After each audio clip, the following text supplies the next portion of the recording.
How about Jameis Winston, huh? I was going to say, hey, everybody, welcome to Sports Trunk, where Austin and I pour all of our franchise hatred into a box to push off a cliff. What a terrible time to be fans of either of our franchises, my word. The Bears have fired their coach mid-season for the first time in 100 years. I mean, what do you expect to have happen after you burn over 30 seconds of play clock with a timeout at the end of a game? If my brother did that while we were playing Madden, I would have been pissed, let alone if he was getting paid like 8 digits or whatever the fuck NFL coaches get paid. As someone who's not a really hardcore Browns fan right now for obvious reasons, even with Watson not playing, Jameis Winston put on a classic Jameis Winston game. If you account for his pick sixes and such, he threw over 600 yards. Really impressive stuff, really. I saw that. Yeah, that was quite a thing. Of course, I went to Florida State University, where Jameis Winston went to college. I shopped at the same Publix that he shoplifted from. He's friends with my brother, I guess. I don't know how close they are, but they played together. So, but do you think we've scared off the normies yet? How do you think? I think so, maybe. I mean, I'm curious about how people would be like, oh, Austin and Skitch running a sports podcast would be a weird energy. I'm like, it'd be the second sports podcast I've ever been on. Would you say sports trunk is funny, but it's almost our brand, but it had to be like ball trunk, right? Because it needs the unk sound and also something like slightly inappropriate and mildly sexual.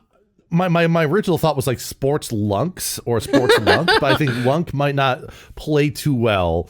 But there's a certain energy to that word. I came up with trunk literally before we hit record. I'm like, I like the idea of just throwing our franchises in a trunk, just pushing it off a cliff, setting it on fire the way down. But, you know. That's what it feels like.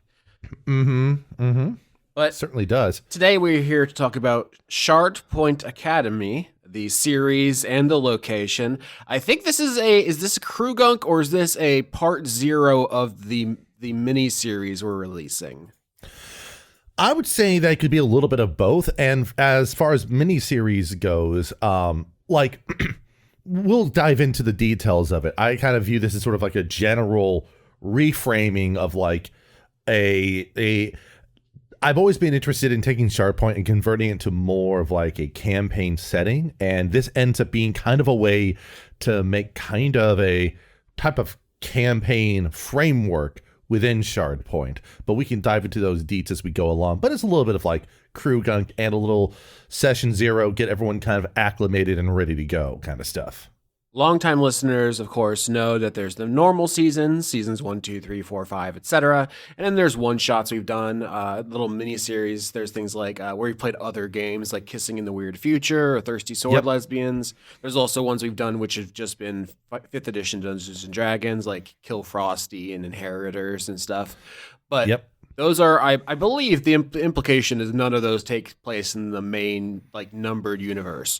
Shardpoint is unique in that it does take place between seasons 3 and 4. Correct. Yes. And this is my fault. I made that choice when you initially posited to me, okay, Skitch, you're not playing in season 5, but here's an idea. And then I don't know where the idea originated from. Actually, I do know originated from, and I can kind of unpack that when we talk about one of the principal characters.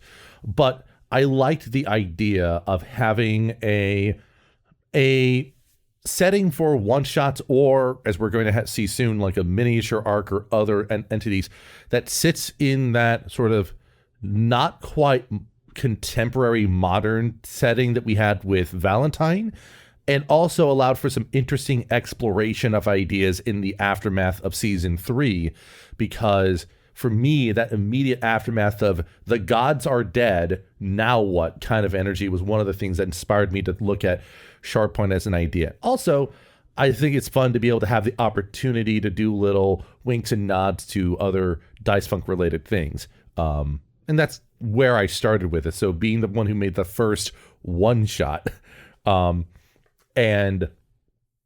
now we're trying to do a bigger production of it in many ways.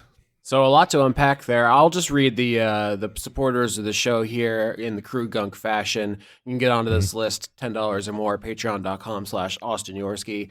We have Faith and Valor, a burnt grill plate from a Korean BBQ, Eardrum Espresso, Simon Lee, Conduit of Chungus, Bearer of Dinkus, Minion of John Con, and Mr. Pear, bringing up our first slew of supporters there. So why don't you bring us back to the beginning? What's the seed of the idea for Shardpoint? Why do you need your own setting instead of just being like, all right, a fighter, a thief, and a barbarian walk into a tavern?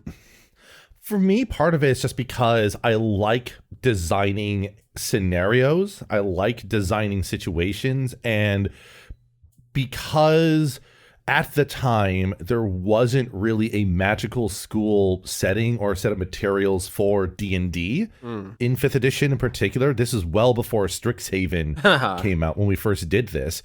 And part of it was because I had this idea of like, well, one of the more popular properties related to fantasy and schooling is Harry Potter. And it's all about wizards and witches and stuff like that. And I was like, okay, well, what about an adventurer's academy that allows for all character classes to exist in some form? Okay, step one. Step two, how do we allow for rather wild hijinks? And that's where some of the mechanics of the school came to mind. But a lot of it originated with the headmaster character, Orin Waite, who is a character that I originally came up with for a 4th edition thing called Living Forgotten Realms, which the best way to describe it is it was sort of the organized, played in local game stores, like Adventurers League concept that WotC was running at the time, where you could take your character and go from table to table.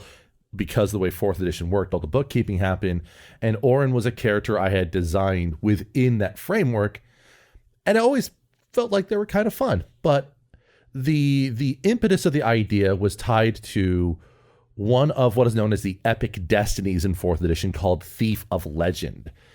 And I'll allow me to quote from here real quick while the idea is fresh in my head here. So one of the elements of Thief of Legend was this phrase from one of its class features called Steal Back the Soul. And it's like, you can steal anything. Even death holds no end to your thievery. You can steal size from love-struck maidens and ambition from warlords. And you have stolen your soul from the forces that claim it to be when you die for safekeeping, of course. And so the idea of like, okay, a person who can steal intangible concepts. And so the idea was, I'll have Orin steal, quote unquote, a school and use that as a basis to set up like some hijinks and such. And then from there, as has been alluded, the rest of it is just mostly, I've been working in a form of education now for 18 years. So there's a lot of things about it conceptually, both from being a student to an educator, that I like to sort of like observe or play around with as a space. So those are the handful of influences that led to Shardpoint being even created in the first place.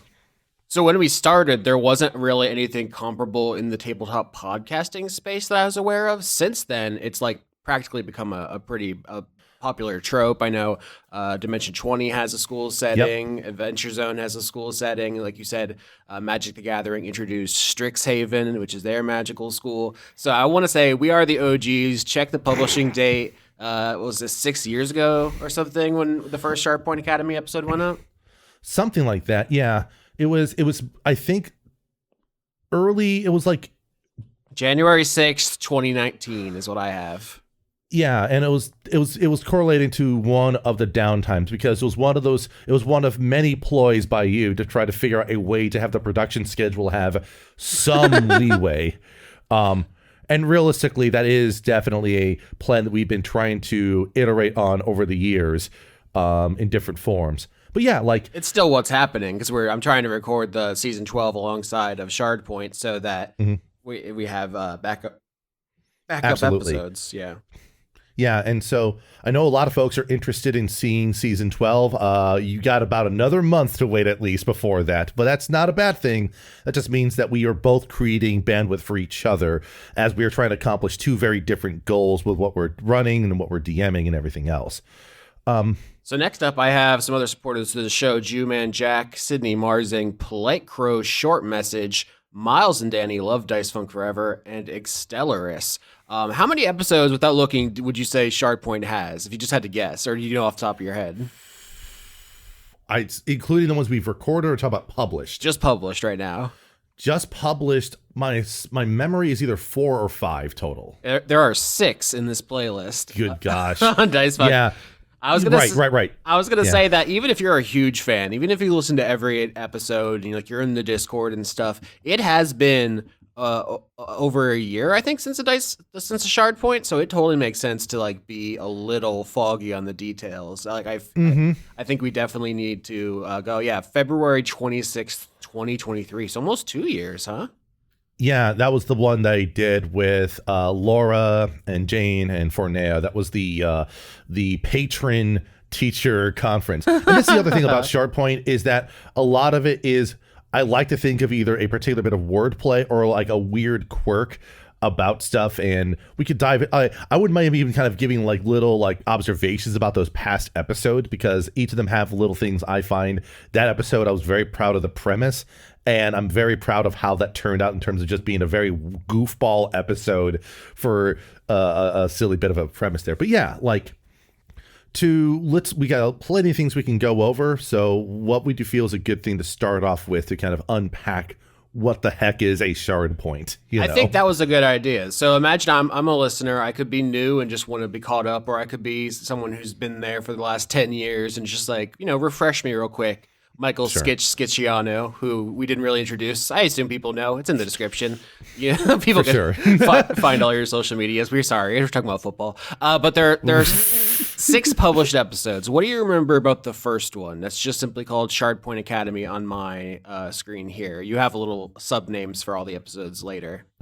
Yeah, like that one I named just Welcome to Shardpoint Academy. The basic premise of that one was to mostly just set up what the world was and to kind of set up some weird curiosities about Shardpoint itself. There was I think it was 4 players in that, or 3 players. I know. This is a really good point, because I will say the amount of players in a season or in a one-shot is a contentious topic, and people have preferences and thoughts. And the episodes we're going to release soon, we've recorded, 4? That is a party of 4, which is bigger than I would have expected. And I think this is, talking about the utility of the series as like testing out new cast members to maybe join the 80-hour stories we do in the main seasons. Yeah, that's part of it for sure. I mean, that was the original premise to a certain degree. Was I know in that one there, part of it was an opportunity for people who are not active players who had been like veterans on Dice Funk as a show to play around in something. That was kind of what the idea was. But in that first episode, the basic idea was just establishing, hey, this new headmaster came around. Orin Waite, he somehow stole the school. A lot of the faculty seems kind of like okay with it somehow.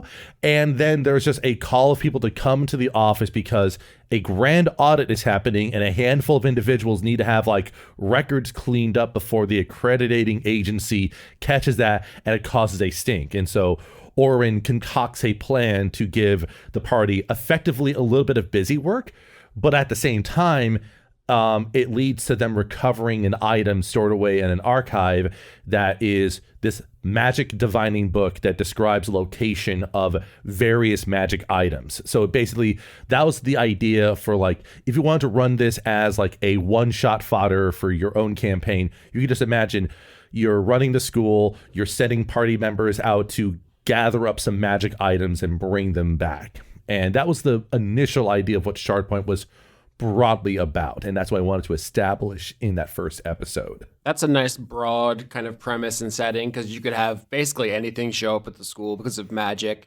You have 2 options for player characters, either students or teachers, which can give you different dynamics or even mix and match within a party. And then the kind of what would you call the conceit with the magic items Yes. book. You love a magic book. I got to say that about you. Well, I mean, listen, I like magic items and I like sentient items, which would segue into episode 2 that we did. Ooh, that was slick. Yeah, because so in there, I don't remember the exact name I gave the weapon, but the idea was that the party was tasked to recover an item that was detected in the book. The item was some sword, and the way the sword was described, it was meant to imply it was paired with someone who'd be like quick of the tongue or otherwise. After going out to a place called Westport, and I know about that Westport reference because it was meant to be a teaser for my idea for my season 5 character, Carmelo Drenkesh, the baseball player for the Westport Stellars. I wanted to see that town as like a shipping town of sorts there. But anyways, when they recover the sword, it is revealed that the sword knows who Orin is and is sentient and can talk, and can just talk in a way that people can just hear it.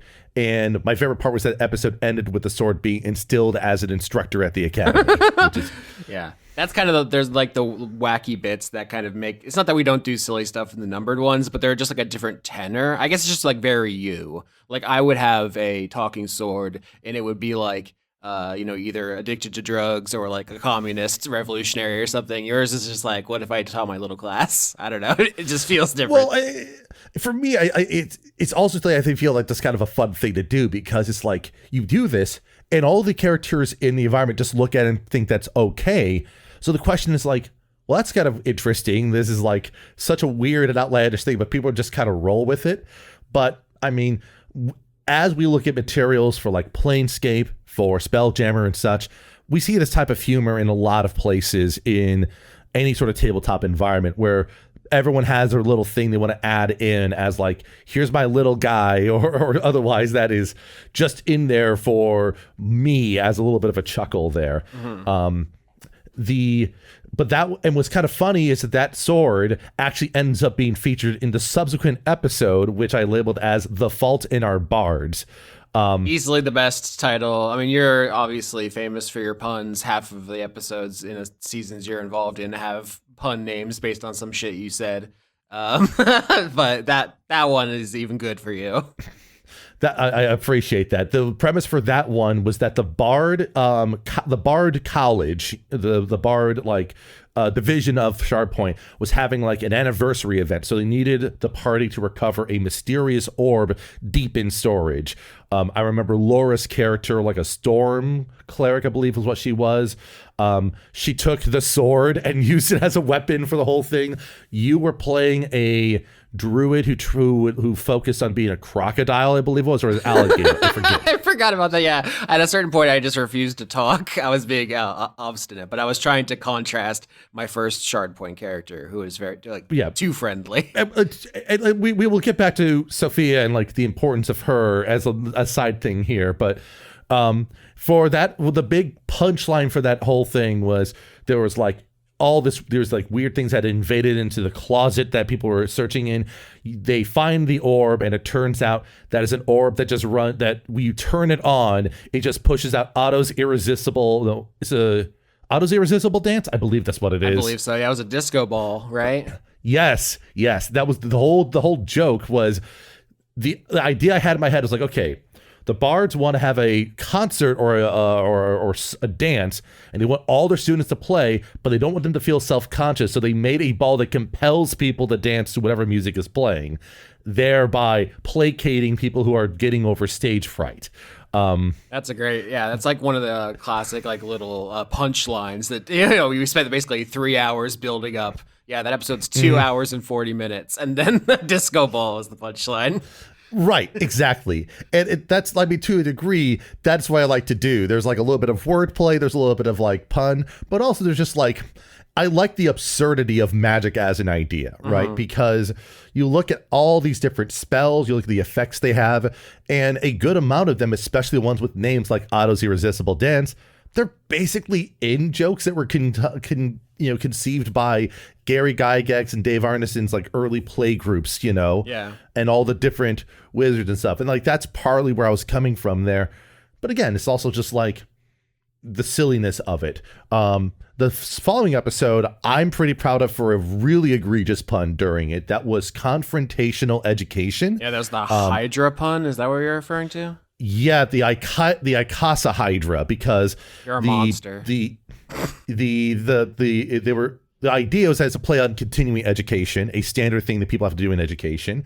The teachers are at a conference, the ICASACon, like a 20-sided convention, and a rival school tries to sabotage the Shardpoint instructors by having this 20-headed Hydra show up, and the party, destroys it and ends up doing very well on that. And it was like, when that pun happened, it was like, I'm sorry, I've been waiting this whole heckin' episode to drop this, and not every episode is like that, but that one was definitely a case of like, I had this idea just sitting in the head, because the general conceit of going to a teacher's convention, having the stereotype of like, I always imagine like Futurama or The Simpsons, they go to Shelbyville and there's like the exact character, but like a corrupted mirror image going on. And that was a fun little bit to go down. I'll say the next group of supporters of the show here: Concept, Champion of the Crab Salute; Lime, C.A. Little; Christman renaming the Bussy Bandits to the Yacht Gang. Sorry about our show. If you don't know, they're harmless. They're harmless. The shows or the fans? No, the listeners. They don't bite unless you leave your hand in the cage too long. And Squishy Fishy, thank you for supporting the show. But yeah, we got two more of the released ones before we get into this, breaking down the characters and a couple other miscellaneous things. So the concept I was actually most excited about, and honestly, this is something that I would love to spin off to a sort of like a standalone module, kind of like a lot of the level 1 adventures things, is Recycle the Dungeon. The concept for it came out around the idea of mimics. And so the premise was the party's being sent off to investigate some weird happenings in the waste management research area. There's this pile of garbage with an opening. You go in and you have this dungeon that changes form all the time. And when the party gets to the bottom of it, there is cookies that were freshly baked in there and an inconspicuous chest, only to be revealed that the chest is a mimic that I named Toy Witch, who was a specially built mimic that could transmogrify or transform entire buildings around themselves for the express purpose of training kids in the village or town that they came from before they go out to do adventuring. And so the idea being that somehow they showed up at Shardpoint, let's keep them around so we can have a practice dungeon for people. I think this might also be the first appearance of both Dan and Joanna, my girlfriend, on the show, and they of course have gone on to be on many more episodes, if I'm recalling the order correctly. Yes, Dan's character, which they had a name for originally, but I proposed Night Watch or something like that to be, just because they wanted to play. It's really funny because we established night shift. Night shift. Yeah, night shift. Yeah, we established the character. Yeah, but we established another janitor character back in episode 1. We're gonna get there. We're gonna get there. So it's kind of funny when people kind of be like, "Oh, what about we've already had a janitor character. We don't need to And it's funny, there's so many people want to make janitorial or custodial characters. I'm like, this well is gonna get a little crowded unless we do a specific custodial episode, which, by the way, I'm not opposed to doing a custodial episode. Yeah, that actually sounds kind of fun. We have a working class audience. I think a lot of people they sympathize with the janitorial staff. My favorite detail about the recycled dungeon idea is that Toy Witch is actually a reference to both of the creators of Rogue, the original Rogue, games and stuff. And that's the reason why it's a mystery dungeon that reforms every time you go in, because Toy Witch just remakes the dungeon every time. And I'm like, that would be kind of fun to offer up. It's hey, here's a little you have a friendly mimic. And then later on, I think after that came out, or around the time I was planning this out as an idea, then Dragon Heist came out while I had this thing. And it's oh, there's a whole house that's a mimic in that at some point there. I like my idea better anyway, but Yeah, there's a lot of potential in the mimic idea. Yeah. And the last episode we did, which was, like you said, over a year ago, is the Patron Teacher Conference. This was predicated on the idea of like, okay, so a magical school or adventuring school that trains wizards. Everyone kind of understands that. Rogues and fighters and bards. Sure, no problem. Warlocks are interesting because they get their powers from their patrons. And so I thought, like, well, what if warlock patrons were sending their warlocks off to like a boarding school for like teaching them how to be proper warlocks? Okay, and that's kind of where the idea came from. And then then one thing I know some friends of mine have is like narrative, or at least like aesthetic complaints about warlocks, is that relationship with the patron, how it can sometimes feel predatory on the part of the patron, which obviously some people play into when it comes to playing warlocks. But the idea of like, okay, if the school's trying to do something that's more positive, what if they were enforcing these demigod-like entities to do nice things for their warlocks? And that's where the idea came from. It's like, I remember the idea of Orin saying to these various patrons, like, I have good news and bad news for you. The good news is that your warlocks are doing exceptionally well in school. The bad news is that means that you need to do something nice for them. Really, what the idea came from the warlock stuff first. I really thought it started with the pun of like, you had a whiteboard, you wrote down school stuff. We were like detention, cafeteria, parent teacher conference, and then you were just like looking at it and you're like, oh, I changed 2 letters here and I get patron teacher conference. That's how I imagine your creative process. The first step was trying to, one of the things I did in my head was how to envision, how does every class in D&D exist in Shardpoint? Because that way there's a basis for anyone to make a character in it and then work from there. So if there was just like a single person who wanted to play a warlock, we could conceive of a way where there's references to their patron and what they're doing. But since no one had played a warlock up to that point for Shardpoint, at least other than Dan, because I made Night Shift have their patron be the school itself, basically, which, but since someone was playing like a student warlock, this was just the idea of like, okay, I want to bring this up, but let's just do it with the people playing as the patrons. Like, if I had more time to unpack that, the best joke would, in my opinion, would have been for them to start playing as the warlocks and then reveal, actually, you're not playing as them, you're playing the patrons. But hey, that's sort of tease. More episodes coming. There's more episodes coming, and that type of idea might happen. I don't know, but that's basically kind of where these things come from for me, is these ideas of like, exploring.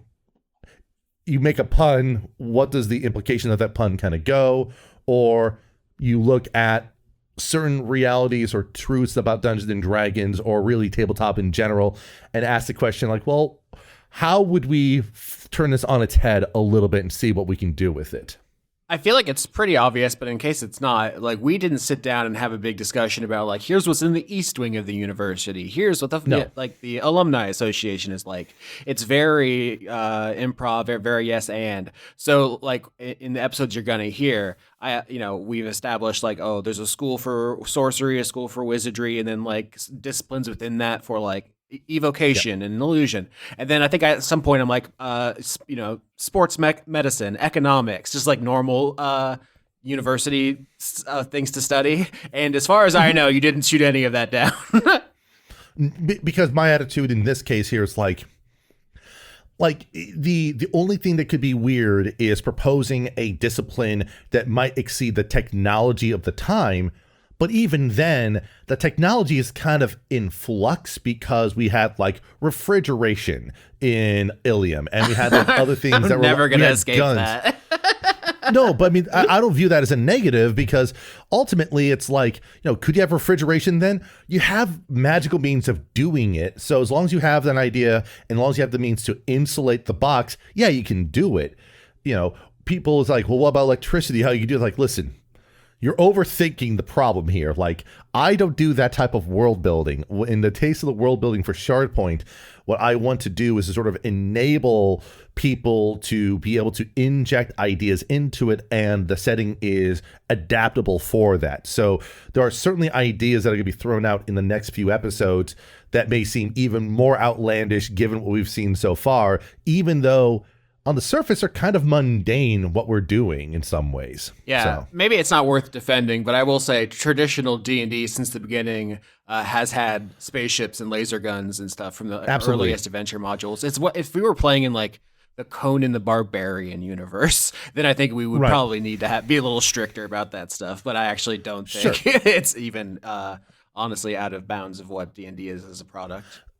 Absolutely. Like, you know, you got it on the head there. It's also kind of funny because you can see the same thing even in early video games that were influenced by D&D, like Ultima. The first Ultima had spaceships in it, right? Yeah, I think isn't it Mission to the Barrier Peaks is the name of that module that I'm referring to. It's like where the first time mind flayers show up and they're in a crashed spaceship. Yeah, I think so. And that's kind of what led to them being a big presence in Spelljammer because, and that's another example of kind of a yes-anding, right? Oh, they're in the spaceships. They come from space. What is space like? Well, what's the astral sea like and so forth? That's the sort of space I think that's kind of fun to be in because, yeah, there might be a lack of like a particular congruity in all the parts, but because we're not running like a single contiguous long-form campaign where those details are important, I'm not really concerned about it. Even in our long-form campaigns, see Resubian, where in episode 1, the ship is ice cream focused, and that just becomes a thing for the rest of the season. We can still roll with it, right? So I don't have any particular problems with anyone proposing stuff in there. The only time that I kind of have issues with it is if it's going to be like very specific topics or very specific like tones or intentions and stuff like that, right? Sure. I'm going to take a moment, and this is something I've done multiple times, and defend you for a moment, Austin. I didn't know I needed defense. Now I'm scared. No, because I remember even listening to the first episode of Shardpoint being like, man, Austin seems like such a Grebly. He seems like such a problem person to DM. I'm like, you don't understand Austin when he's playing. He does very chaotic shit, but it's always generally to push things forward in some capacity. And I think that is something a lot of people don't realize. There's a difference between being chaotic for chaos sake and being chaotic for a joke, but still buying into what is put in front of you. And I think that buy-in is really important when we're doing short form campaigns. And that's something I've been learning. That's something I kind of had to learn through the first several episodes. And I've also been able to figure out in the last few that we've recorded. So future episodes, which will feature more guests, I'm a little bit more adept at getting people to be like, let's get the buy-in figured out and let's just do silly shit around our premise here. Yeah, it sounds obvious, but there's like a fine line between being disruptive and just being like someone who has the appearance of disruption, but is actually playing the game that we're all playing. Yeah. And I know that it sounds like I'm like splitting hairs, but when you have enough experience, it totally makes sense. This does tie over to like one of the most important characters in Shardpoint, obviously. Do you have any other names to read off before I reveal that name there? I absolutely do. Wow, how lucky these people get to have their name read right before you say the thing we're all here to say. The reason we're having this call. Marine science guy, Brent, still every episode of Dice Funk Goatly, a werewolf second favorite game master named Austin. I'll take that. I assume Austin Walker's number one, a good choice. Julius, funneling money to Florida, and the Space Fighters. So now is the part of the program where we talk about the important NPCs that you would be caught up on going into the episodes ahead. Honestly, you kept it pretty lore light. Like if you skip this, you're not going to be lost. But yeah, there's only 2 other notable NPCs that have been introduced in prior Shardpoint other than Orin Waite that show up here. And incidentally, one of them does not go along for the adventure, as was established in episode 1. And we're talking, of course, of Orin's familiar, Jamarius Jenkins Jollygood, or JJJ, the Weasel familiar. And this kind of where it ties to my whole point earlier, because in episode 1, I introduce it. You're like, your radar goes off, and you're like, what type of weasel is it? I'm like, you could tell me, Austin, because you were obviously interested, and you specifically said a least weasel because they are the least. You're the most weasel, ironically. I've almost certainly said that in other podcasts. That's just a classic weasel guy joke. But yeah, if you don't know my fucking brand on the internet, I had a pet ferret as a kid, and it gave me brain damage. So.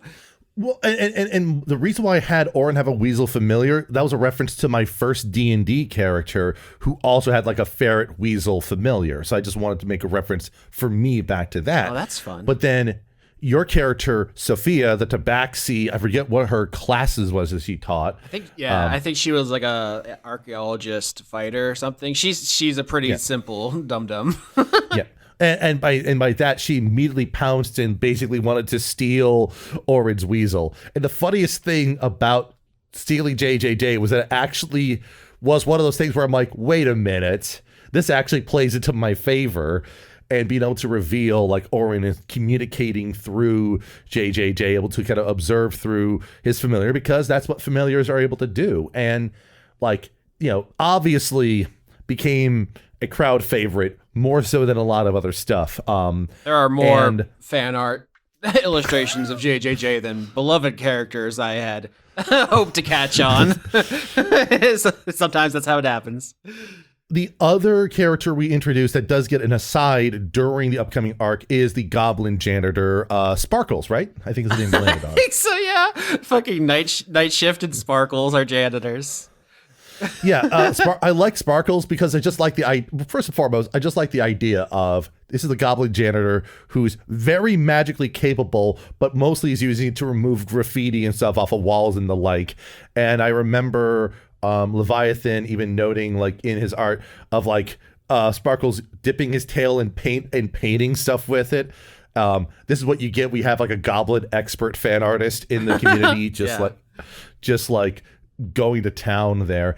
And like beyond that, there have been other NPCs introduced. Usually they're little one-offs. Like for example, in episode 1, I have a Valaman in there, Meldamir, who is Mardis's prior older sister, but now younger sister. It's strange, okay? I forgot about that. That's true. That's a reference to earlier mainline seasons, but there's kind of you can read into stuff a number of different ways. Those are just like little bonuses for long-time listeners. It's not like if you don't know who the Valdeman family is, the next 4 episodes are going to be gobbledygook. Absolutely. Like I wanted that to be the case there. It's like, is that balancing act between here are cookies for people who have been following stuff, but for anyone who hasn't, it's just a name.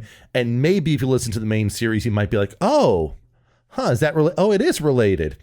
I will also reiterate another thing to blame/praise you for, and as none of that would have happened if it weren't for in season 3 you establishing that one of the characters in it was a descendant from one of the season 2 characters, the Rosemary. The Rosemary is the Rosemary family, right? Yeah, the gnomes. Yeah, the gnomes.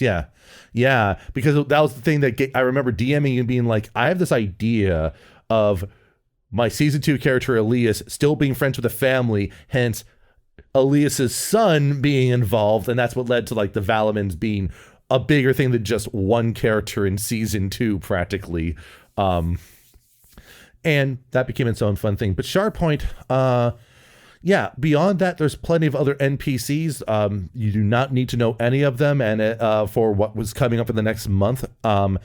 And from that perspective, I just hope that it is a fun little thing. For me, it is the first time that I've DM'd something like this that is a multi-episode thing, a multi-part thing. And it was fun to do that because there's a nice advantage to be able to come into a session with people who have played with you the week or so prior, and everyone just kind of knows what the score is when you just hit the ground running as necessary.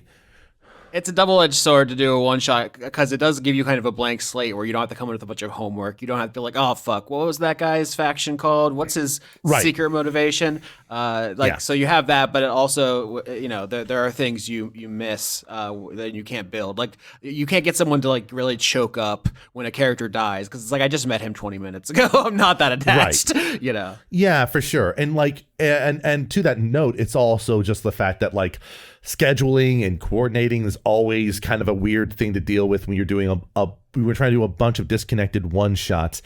And I think it also varies because in my case, I'm making it harder on myself by trying to have like this slightly contiguous setting and certain tropes that are kind of repeated across episodes and stuff. But it makes me happy to do that. It's something I enjoy doing.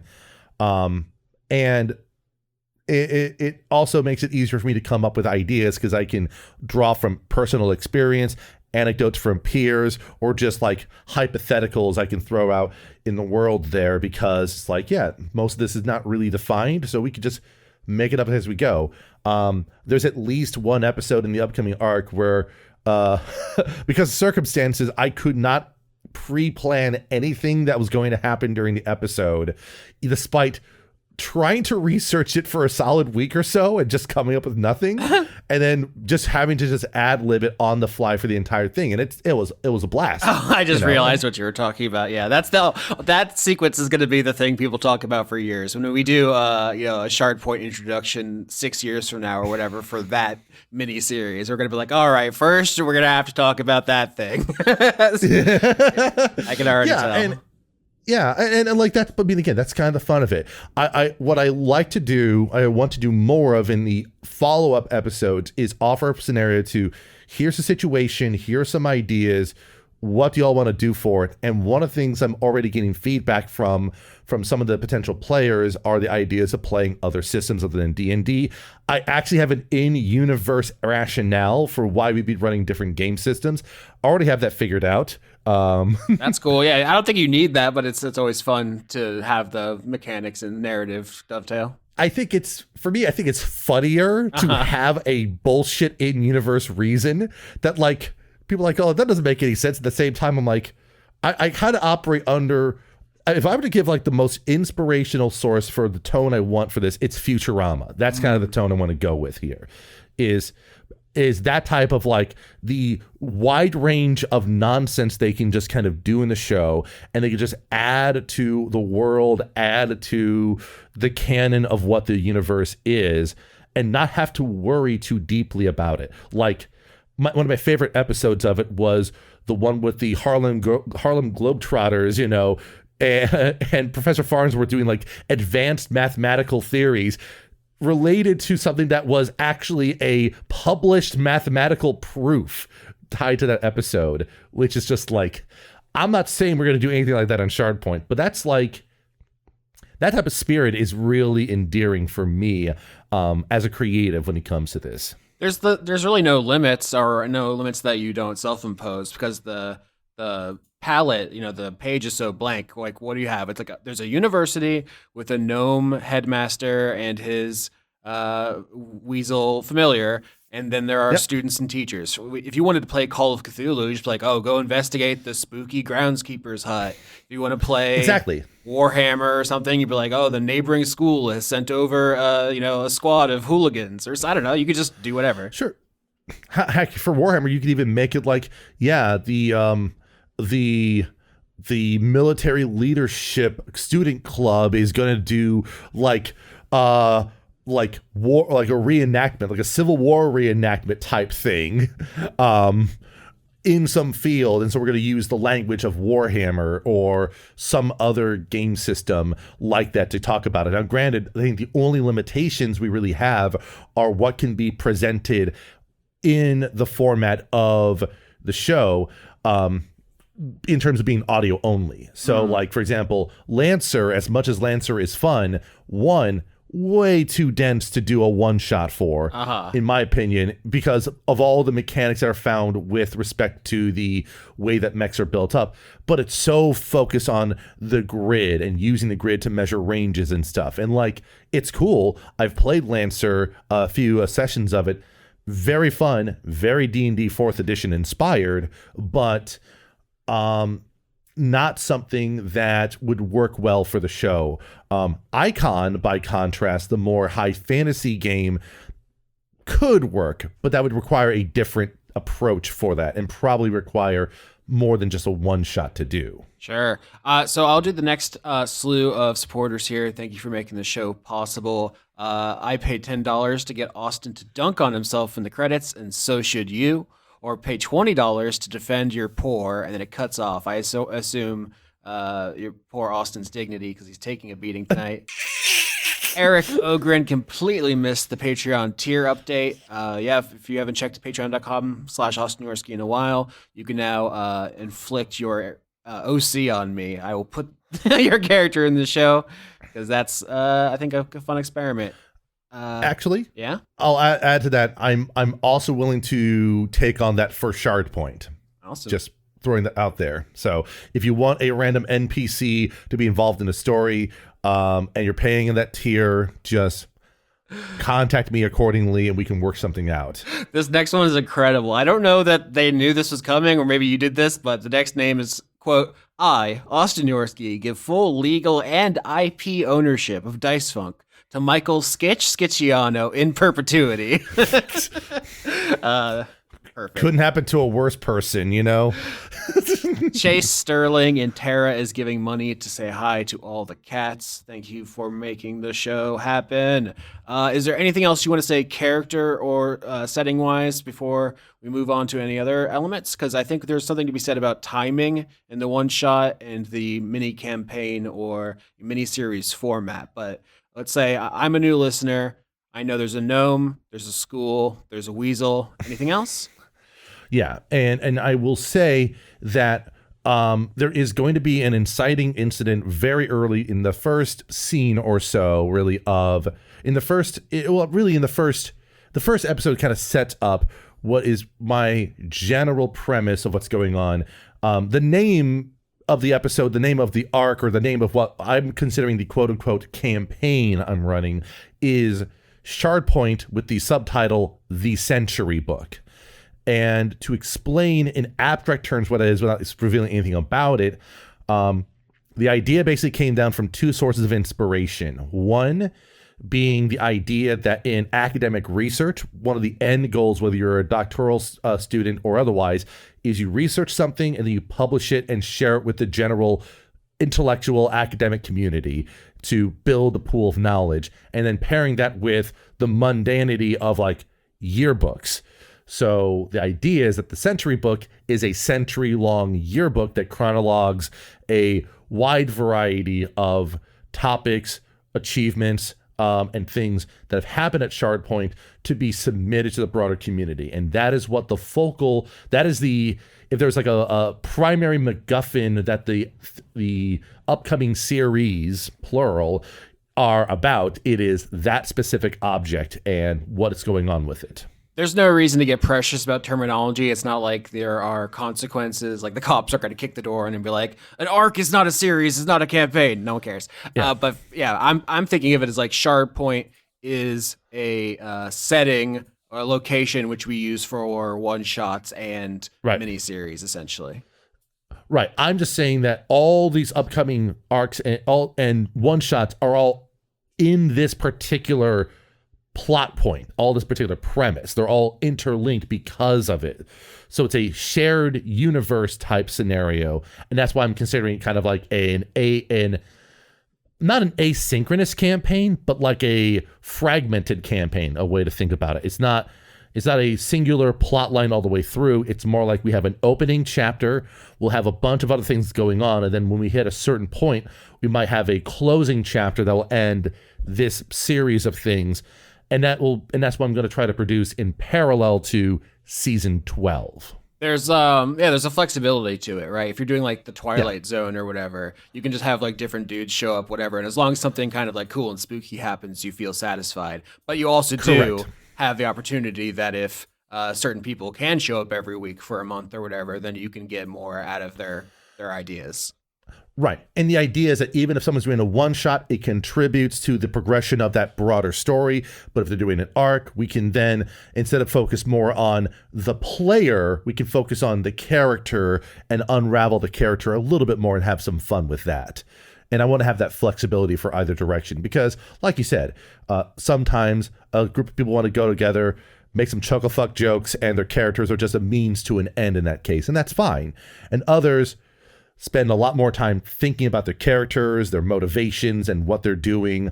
And even in our first arc, we see that sort of that kind of gamut of the depth of the characters and the thought going into how they look, who they are, who they operate with, and stuff like that. And I want to be flexible and allow for all that without it being too disruptive. Shardpoint is a great opportunity to have characters like 2x4 and Whoosh, a person who thinks they're the wind, I think it was, which I don't know would hold up for 40 episodes, 2 hours apiece, but I think it's fine for an hour and a half.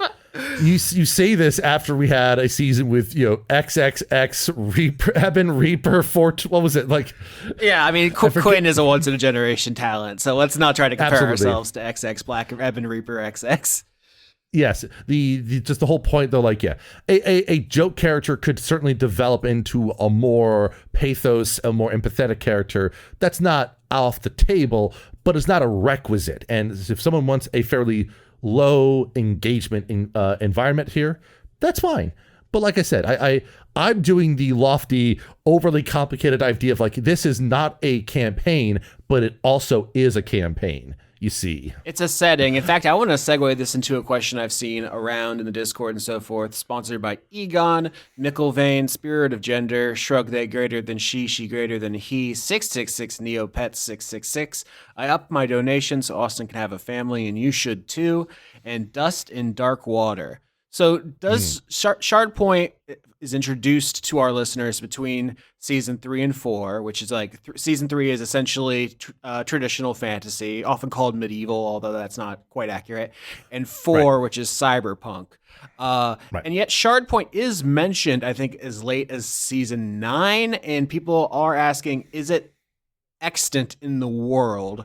Because magic and time magic and wibbly wobbly somewhere out there, do you care if the Shardpoint University exists in a like protective bubble shield under the ruins of the apocalypse?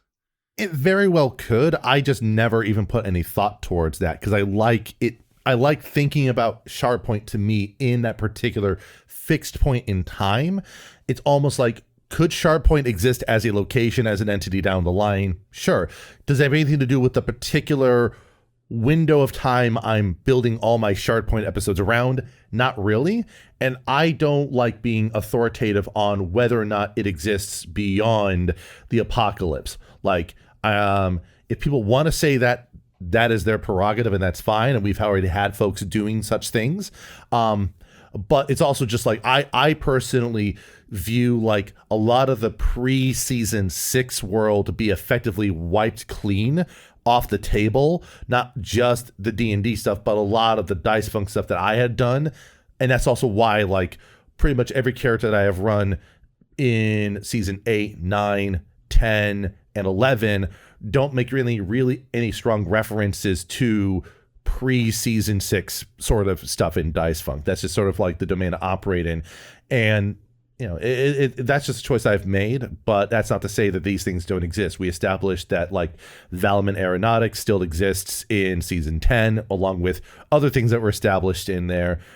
You mentioned how like in season 9, Shardpoint is mentioned because I believe that's where you had Zana come from. Yeah, there's a researcher who represents an academy called Shardpoint. Is it the same one? Yeah. Is it a successor? Who knows? A Ship of Theseus type thing could happen where like it exists in name, but it's not the same Shardpoint that we are witnessing and experiencing in the episodes I'm running. And I think that's fine for it to be, just because in reality, I don't imagine how it could maintain what it's doing for that long beyond.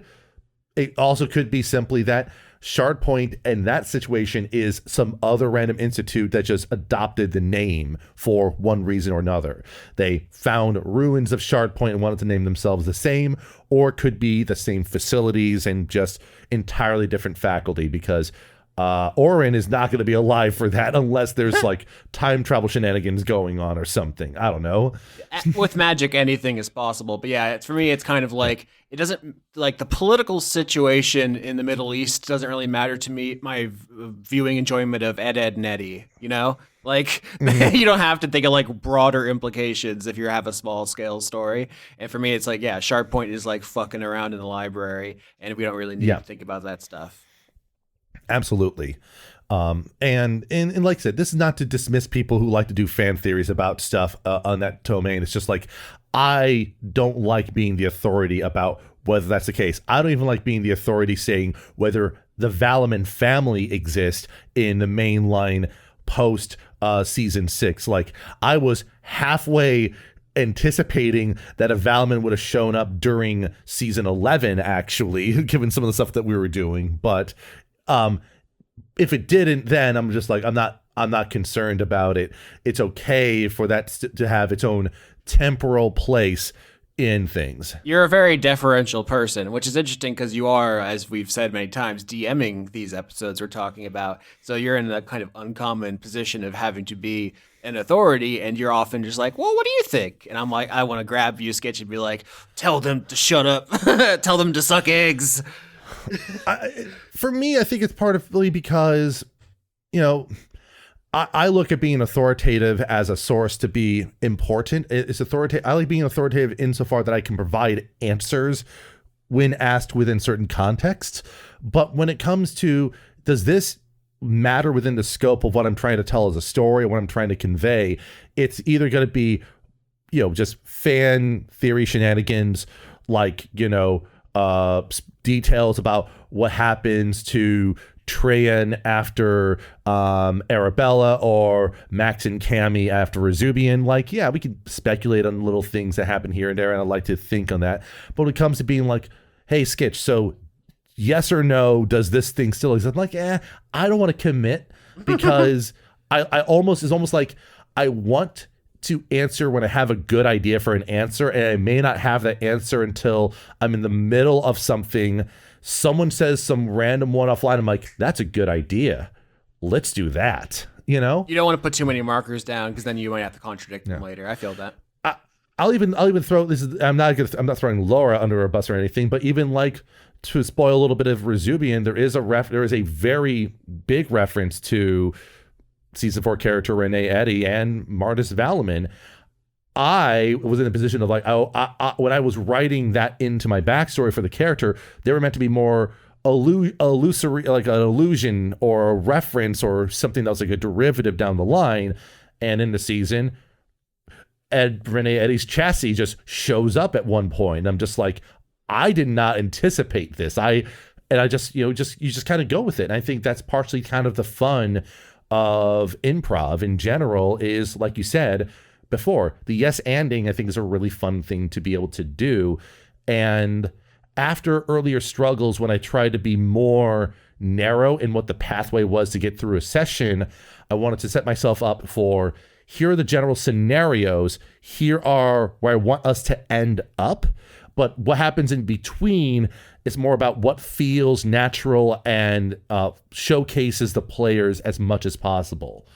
Speaking to that, I would say, can you kind of delineate like the differences between the 3 kinds of episodes we're talking about here, like the main season episodes, the Shardpoint one-shots, and not the Shardpoint miniseries, because the episode length and the pacing are much different. And for me, it's when I'm doing a normal or like a numbered episode, let's say, it's like, well, if we don't get to that, we'll do it next week. It's not a big deal. But in a one-shot, you don't get to it. It's gone. Right, exactly. That's kind of that's the other issue that doing like just one shots kind of looked at on me, because it's like, you know, I look at a one shot as equitable to an amusement park attraction or ride.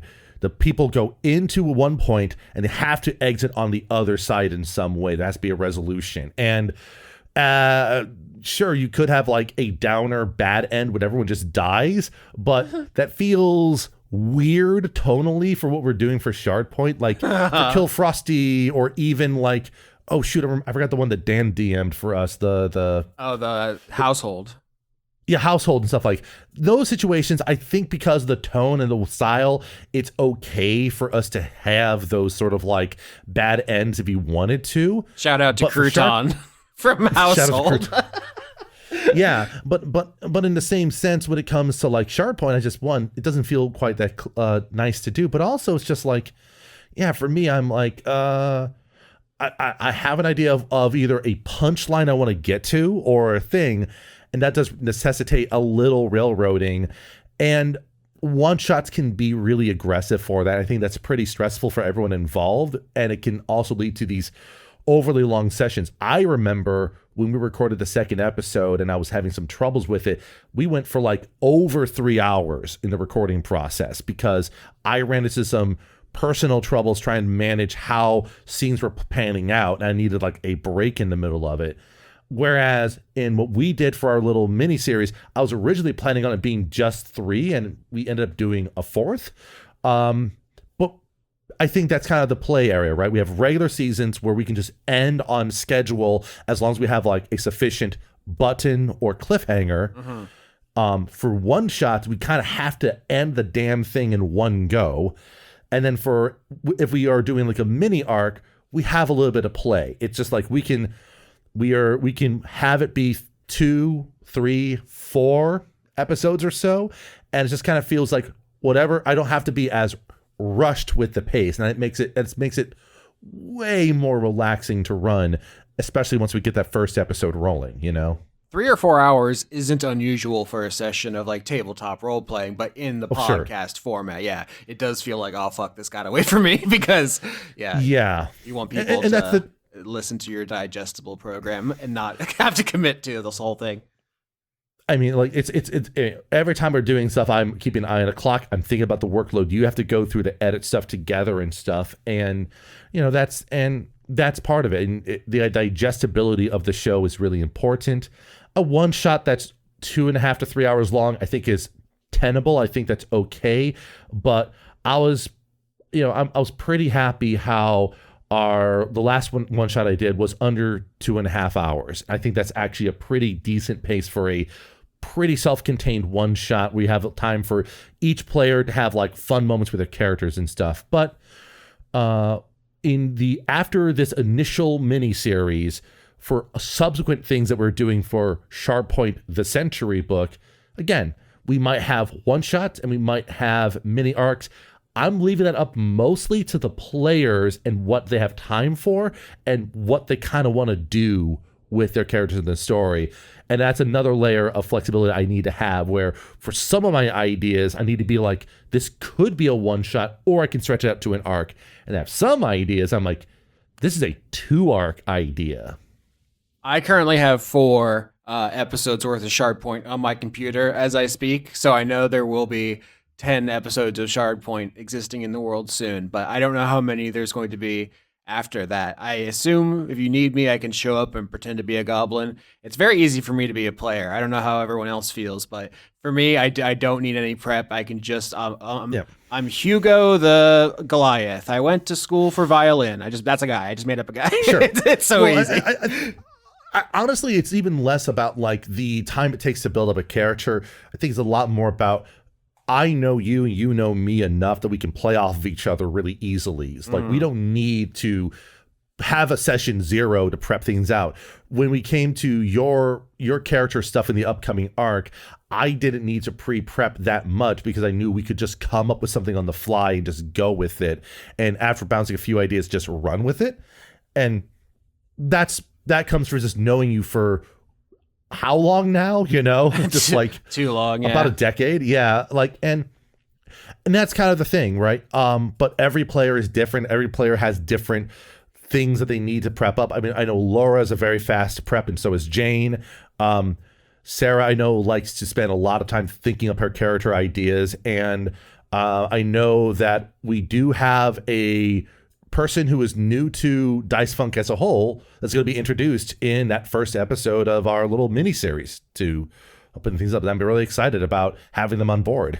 I assume you don't want to give away the cast yet, because we do spend 15 minutes at the beginning or whatever talking about them all. But it's exciting, and who knows where it's going to go. I have no idea who's possible to show up.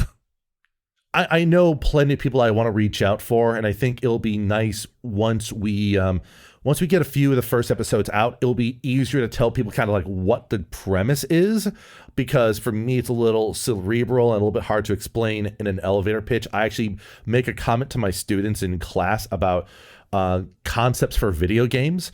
A standard piece of advice is your premise for your game should be able to be described in 10 words or less.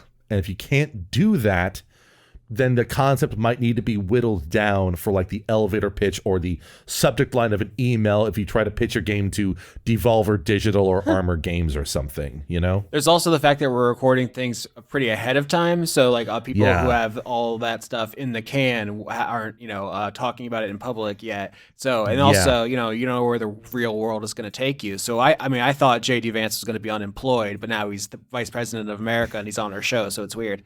Sorry, I shouldn't have leaked the cast. Oh God, are you sure? Listen, okay, are you sure you want to lose patrons that way? Okay. Anyways, I was trying to think what's the funniest person we could have recorded with, and I don't know why that's why I went. But can you think of a funnier name?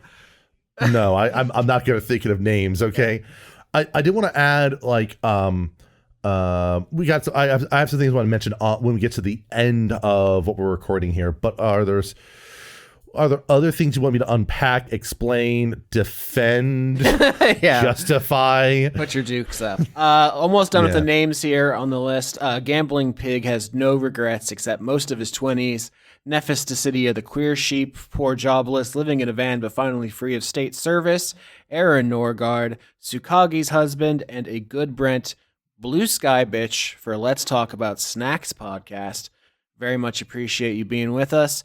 As we're going out the door, I actually wanted to say I recorded with Dan a lore recap, a lore explainer for the greater Dice Funk universe. And the one detail I was kicking myself because as soon as we stopped recording, I was like, shit, I really wish I'd mentioned that, which is that in the post-apocalypse of Arabella, it is a flat Earth situation. Like the world, if you zoomed out, is like a dead tree trunk with all the action taking place on a horizontal layer on top, if that makes sense. Shardpoint Academy would be somewhere in the the meat of the trunk down there. And I was just like trying to think of any other like lore bits we could have here. So if you listen to these two, if you listen to the Dice Funk lore explainer and the Shardpoint lore explainer, you'd have everything. Sure.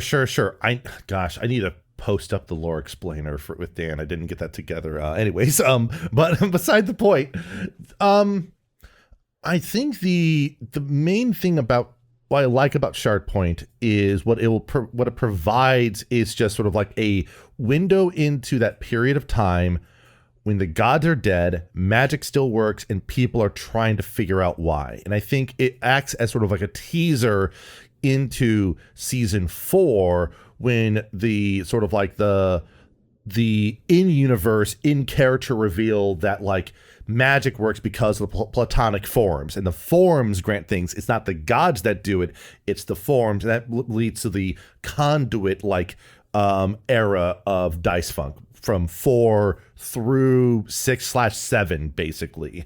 There was a time when, we were fully in conduit mode where that was the show. And I think I was like self-conscious that like some people were like, well, I wanted normal D&D. I don't want your nerd bullshit. So I was like glad we had Shardpoint, that we could go back to a more conventional thing at any time. And what's funny now is we have moved past the conduit era and now people want that back. So the grass is always greener. That's, people are always wanting what they're not getting. They again, it's every concept offers different things. Like people would always be like, oh, Skitch, make a character with a conduit. I'm like, I don't think that way. I like coming up with for me, it was more fun coming up with a conduit after playing with a character.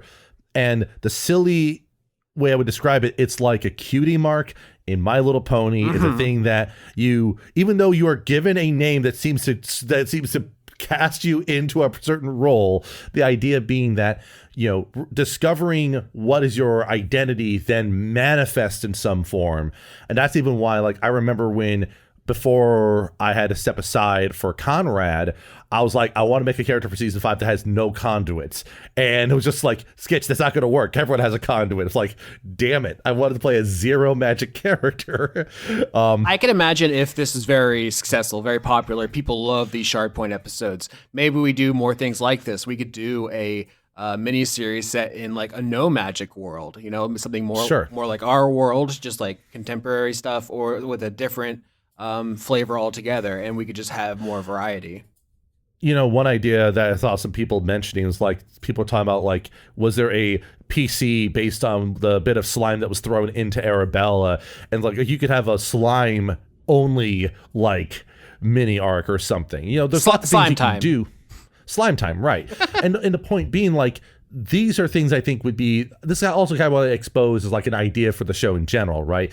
We can take these interstitial moments between different epochs or stuff like that, and have a little, here's a little window into this place and time, and see kind of some things we can kind of explore and do some extra stuff with that is not super consequential, but fun to explore.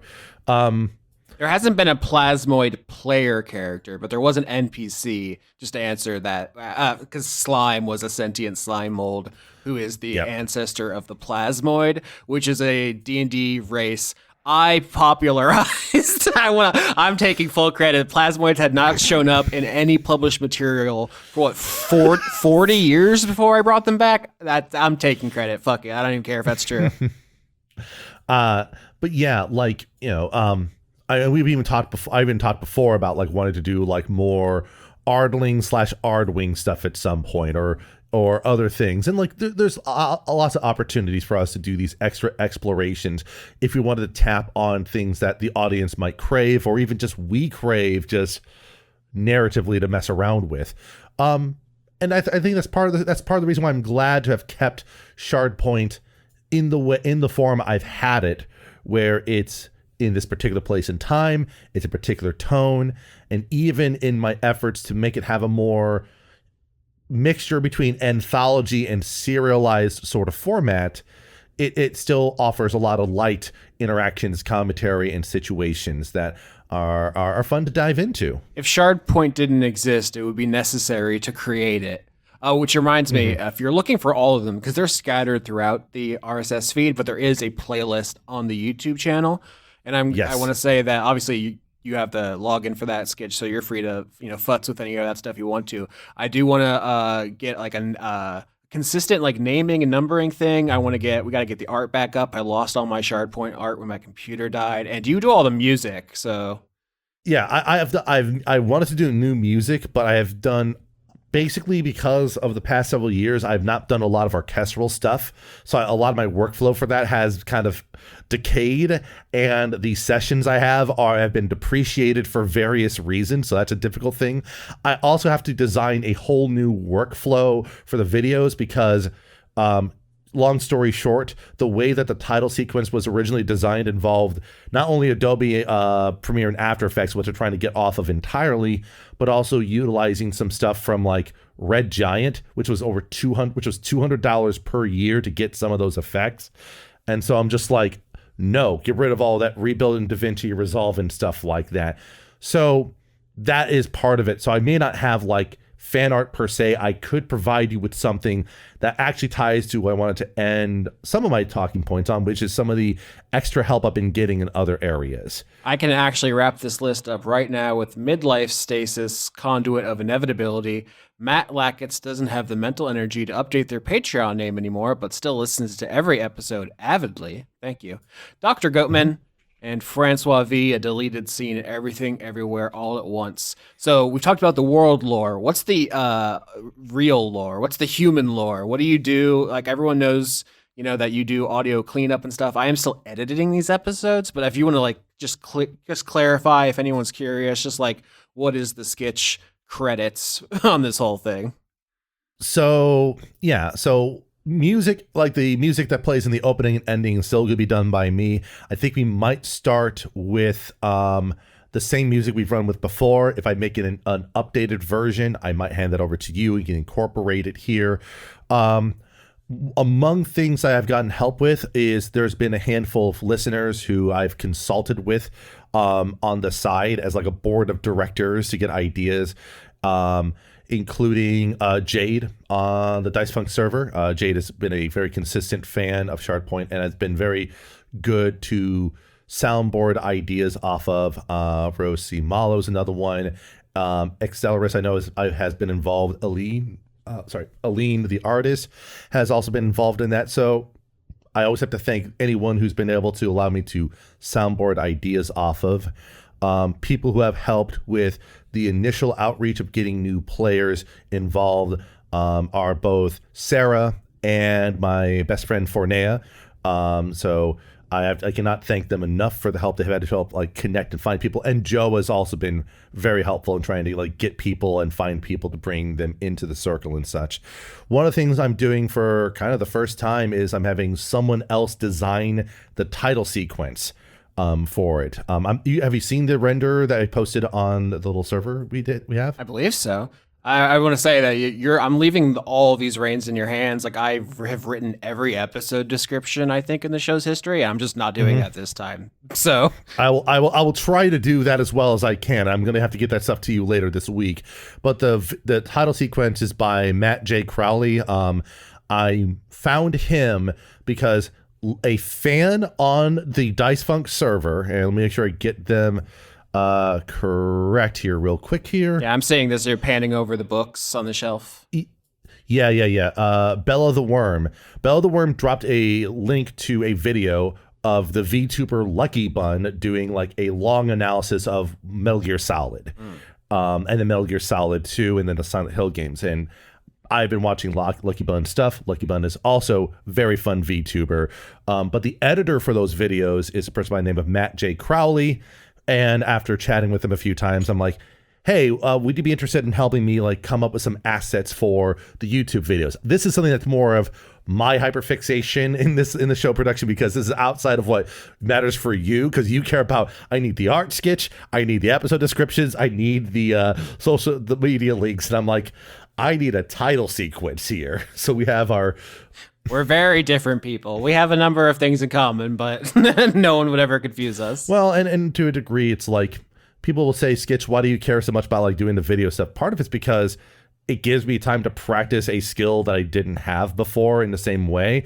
Like the months that it took for me to develop the Rezubian title sequence, I felt was well spent, because those title sequences and the logo design for Rezubian is still my favorite thing I've done for the entirety of Dice Funk. It was so cool.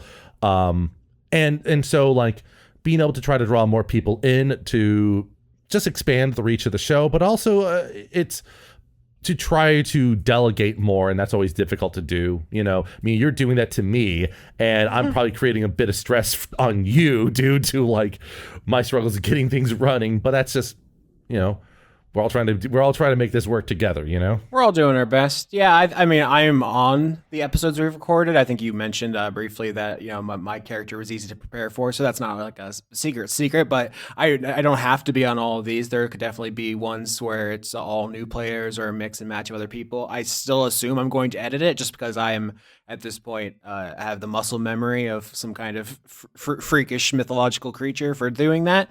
But for sure. But yeah, you are doing prep like never before. You're doing music and you're doing, you know, the visual video stuff. So I just want you to be able to put your flag in that, because people still sometimes ask like about that. Yeah, some people assume that I've done editing. I do not do the editing. That is not in my wheelhouse.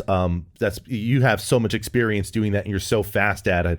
When it comes to doing music for shows, what I tell people is that like I kind of describe you as someone that kind of gets like an idea of like how things should feel and flow while you're in the edit. So like preemptively figuring that stuff out can be difficult, and usually the lead time from edit being finished to posting is not long enough to really do some of the grander production value things that we might see in the other shows, like Hunter the Parenting and stuff like that, where each episode takes months for them in some cases, where in our case we're trying to do episodes on a weekly basis, and that just creates different demands and needs. And for me, I'm doing this predominantly just as a hobbyist type thing. I have a day job. I've had the same day job for the entirety of my tenure before and during my time here on Dice Funk. So for me, I'm doing this mostly for the passion for the medium, for what we're doing as a project, and just for, because I like interacting with the fans of it. It's always fun, This art form, I guess it's kind of pretentious to say, but let's call it an art form, has like a spectrum from streaming full sessions on Twitch with all the sneezing in there, all the eating snacks, and then the other end of the spectrum is like there are shows where they edit out the dice rolls and it's only narration, and we're obviously somewhere in the middle there where it's mostly us doing the thing in real time. I have a vision for what is actually not good to listen to in your headphones. Right. And that's something I trust you way more on than I would. Like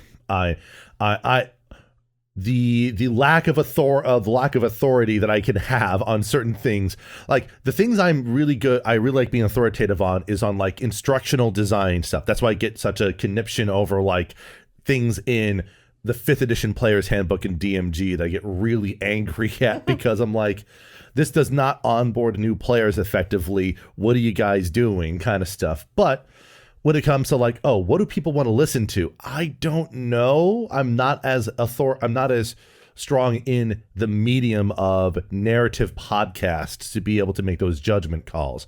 But I like to think I'm good at designing scenarios, designing on the fly mechanics and stuff like that. And I think that's the other strength that you have, Austin, is taking what people do and then making them appear as their best selves for the audience in the edit. So would I like to do more music for the show? Sure. I'm also usually just very burned out from the day job, so it's just hard to be creative in that way. So I also am not maximizing the ease of listen, if that makes sense. Like there's if I only cared about that, we would be like Joe Rogan or whatever, just completely head empty calories, moron shit. Yeah. So what I'm more doing is cultivating an experience for the kind of audience I want to have, which is like thoughtful, empathetic, funny, smart people, I guess.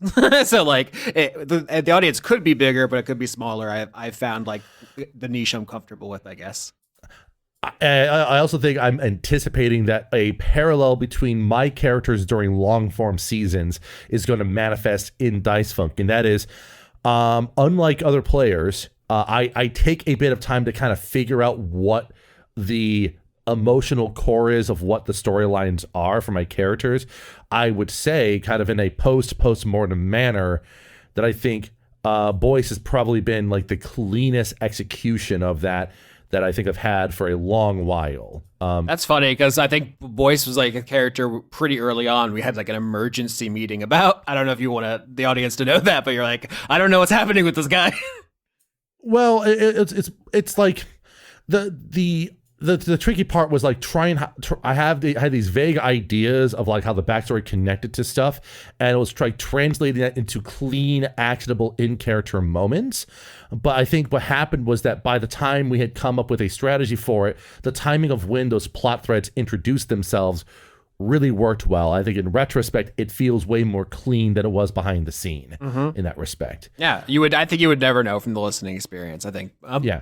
It makes sense. Whereas with Aze and Treyan and Max and Cammy, there's things about those characters I felt like I wish I had the ability to explore what my original idea was for them in certain ways that we just weren't able to get to for various reasons. We were able to do that with Boyce even, which again is kind of a miracle, but at the same time, it just kind of panned out that way pretty well. And I have ideas of what I want to kind of get to with the Shardpoint, with the upcoming miniseries, as well as the subsequent one-shots and arcs.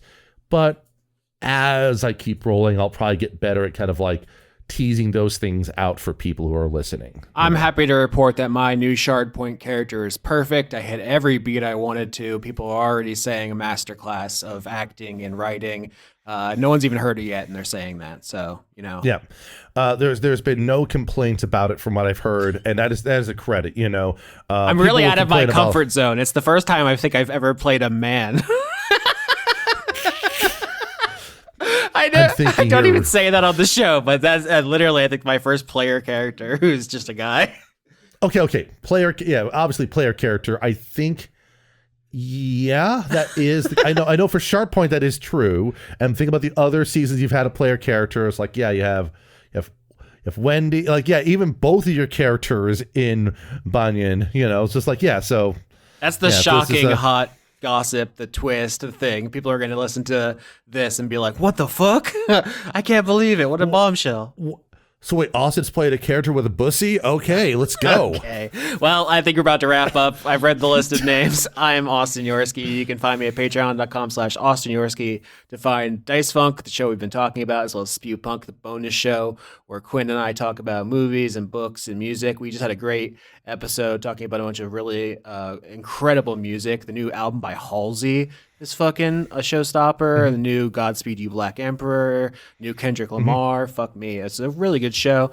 I'm also around in other things, so just support the show at even $1. You get all of those bonus casts, hundreds of hours of audio. It's good. And like I said, $10, you can get on that list we read. There's a Discord. You can find the link in the description of this episode. That's me. You're Skitch, Michael Skitch Skitchiano. Yeah, you can find me on Blue Sky as Skitch. You can find me on the Discord for Dice Funk all the time.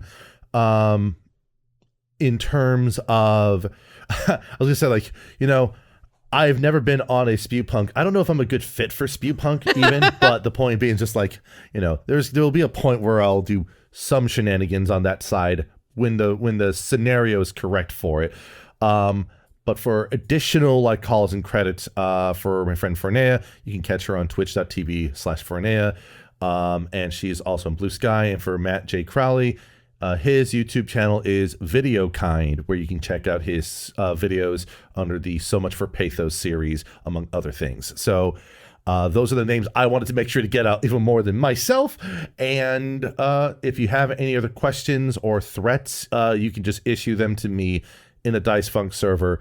I will respond to you if you at me. And that is a threat on my part. We're also over on Blue Sky now. I don't know if I said that, but I have fully abandoned the other website. So I mostly just retweet pictures of ferrets at this point. That's all that really is. I plan on posting more in Blue Sky. I just have a lot of performance anxiety when it comes to posting out on social media. I don't know why, but I am on Blue Sky, and you can find me there. It's just Skitch. I got on there early enough to just get Skitch as a name, so I'd have to resort to Skitch Music or Skitch Studio as the username. So nailed it. I should have done at podcasts. I am the official podcast account. I'm such a fool. I was during the early invite-only period. I just got my name. And I'm reminded of like the time that we couldn't get the Dice Funk Twitter account because it was Chad Funk who had it. And I will say also one thing about Blue Sky, the Dice Funk feed works really good. So if you also post anything in there, I will guarantee see it when I peek into Blue Sky, because that is my default window, is the Dice Funk feed. All right. Thank you for joining me, Skitch. Thank you for listening, everybody. We'll see you very soon for Shard Points, and then we're on to Season 12. I've also recorded a Session 0 for that, so I know that one's fun too. We talk about dragons. It's a dragon season. Not a secret. Yeah, it is a dragon season. I get to be part of what established dragon season, and I don't have to deal with any consequences, so I'm feeling fine. I'll also point out, do you want us to tease out the other idea that you proposed for Crew Gunk for upcoming month potentially? I can't remember what I said. Was it you interviewing the Shardpoint players? Yes, it was me interviewing the players. So we're gonna have to. I'm gonna have to interview you at some point to talk about your character and everything about it. And so that'll be next time on what we're gonna call that. That's what people need, more of my voice. It's definitely the one that everyone needs to hear from. So it's not Sports Trunk now. What we're going to call it now here? Was it Ball Lunk or whatever? Ball Lunk is a good idea. I can't do this. we're gonna ruin every two-word combination that has an unk at the end there. Yeah. By the time we're through with this podcast. Sorry to all the unks out there. Sorry to your unks.